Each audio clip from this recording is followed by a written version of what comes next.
Welcome back to the Antique Clock Shop. Okay, this is the Bonner Sons English clock. I had it running for a few days. Everything seems to be working fine on it. I did find some material. Let me take this bob off real quick. For the suspension spring. I'll show you what I'm talking about here.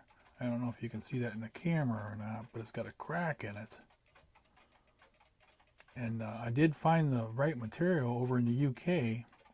Unfortunately, I placed my order and the next day it was canceled. I think it was due to the tariffs and the disputes that the countries are having. So I'll have to make that do for now. If I decide to sell it, I'll have to make a new piece and replace that. But it's working, so we'll use that one for now.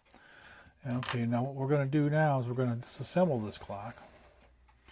And usually, like on these old Ingrams, the American-made ones, you have to use a retaining clip when you let this power down on the spring, and that clip holds it, so you're able to take the clock apart. And that's the C-clamps you would use.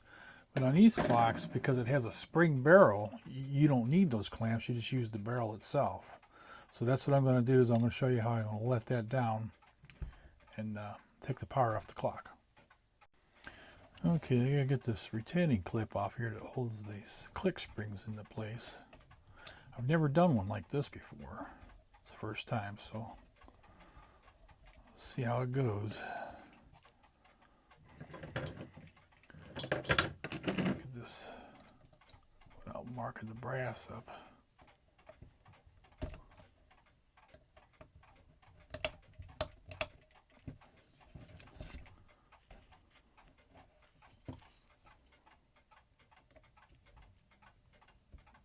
Tight. It's on there real tight. See if I can get off the spring here. I'll pry up on that.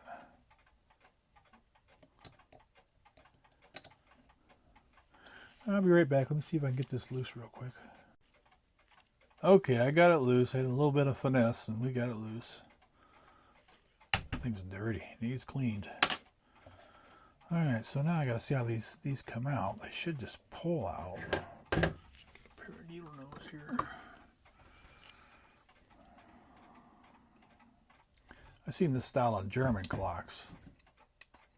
There we go. You just got to watch you don't break those when you pull them out. I broke them on a German clock. It kind of sucks.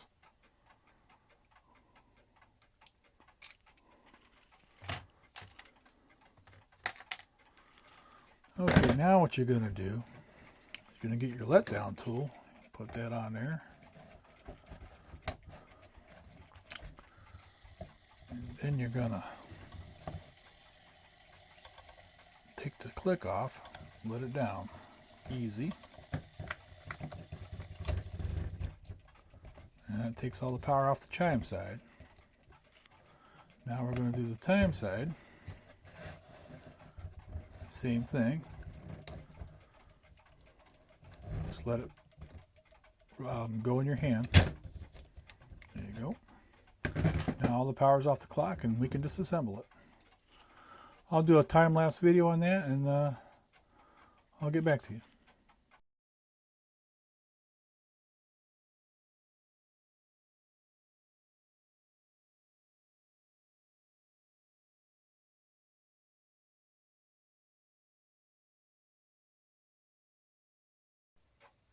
Okay, I got the whole clock disassembled and ready to go into the sonic cleaner.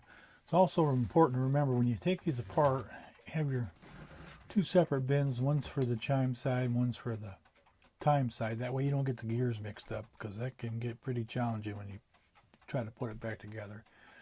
And I always recommend, if you're taking them apart and you're learning how to do them, take pictures. That's what I do every time. That way I can refer to my pictures in case something doesn't seem right. You can check your photos and make sure you're putting it back together right. Okay, that's it for this episode of the Antique Clock Shop. We'll see you in the next one. Thank you for watching.